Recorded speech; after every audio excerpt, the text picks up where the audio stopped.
ബാംഗ്ലൂർ കത്തി നിൽക്കുന്ന ബട്ടർ ഗുൽക്കണ്ട കഴിക്കാൻ ഇനി കാസർഗോഡ് ഒരു വേറൊരു സ്പോട്ട് നോക്കണ്ട. കാസർഗോഡ് ഫസ്റ്റ് ബട്ടർ ഗുൽക്കണ്ട തുടങ്ങി ഇവിടെയാണ് അമ്മാണ്.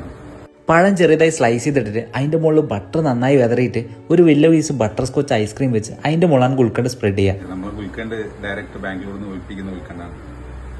അതുകൊണ്ട് തന്നെ അത് അതിൻ്റെതായ ശരിക്കും ഒറിജിനൽ ടേസ്റ്റ് നിങ്ങൾക്ക് അതിൽ നിന്ന് കിട്ടും. ഇതാണ് ബട്ടർ ഗുൽക്കണ്ട്. റോസാപ്പൂവിന്റെ എതളും ഹണിയാണ് ഗുൽക്കണ്ടിലെ മെയിൻ ഇൻഗ്രീഡിയന്റ്. ഒരു പീസ് ഗുലാബ് ജാമും ഐസ്ക്രീമും പഴവും ഗുൽക്കണ്ടും എല്ലാം കൂടി കൂട്ടി ഞാൻ കഴിച്ചു നോക്കി. സംഭവം എനിക്ക് നല്ല രീതിയിൽ തന്നെ ഇഷ്ടമായി. ബട്ടർ നന്നായി ഷ്രെഡ് ചെയ്തിരുന്നതുകൊണ്ട് തന്നെ ഓരോ സ്പൂണിലും ബട്ടറിന്റെ ഫ്ലേവർ നന്നായി കിട്ടുന്നുണ്ടായിരുന്നു. അത് മാത്രമല്ല ഇവിടെ 9 വെറൈറ്റി ഫയർ സോഡയും കൂടി ഉണ്ട്. നല്ല ഫ്രഷ് ഓറഞ്ച് സ്ക്വീസ് ചെയ്തെടുക്കുന്ന ഫയർ സോഡയും അതുകൂടാണ്ട് പാഷൻ ഫ്രൂട്ടും ബ്ലാക്ക് കുറാക്കും ആണ് ഞാൻ ട്രൈ ചെയ്തിട്ടുണ്ടായിരുന്നത്. കഴിച്ച് 3 കൊള്ളായിരുന്നെങ്കിലും എനിക്ക് കൂടുതൽ ഇഷ്ടമായത് ഓറഞ്ച് ഫയർ സോഡയാണ്. ഇതാണ് കാസർഗോഡുകാരുടെ ചക്ലി. നമ്മളെ നുറുക്കില്ലേ അത് തന്നെയാണ് ഐറ്റം. എരിവും പുളിയുള്ള ഒരു സോസിൽ ഡിപ്പ് ചെയ്ത് തരുന്നുണ്ട്. ആ സോസിൽ നമുക്ക് കഴിക്കാൻ സംഭവം കൊള്ളായിരുന്നു.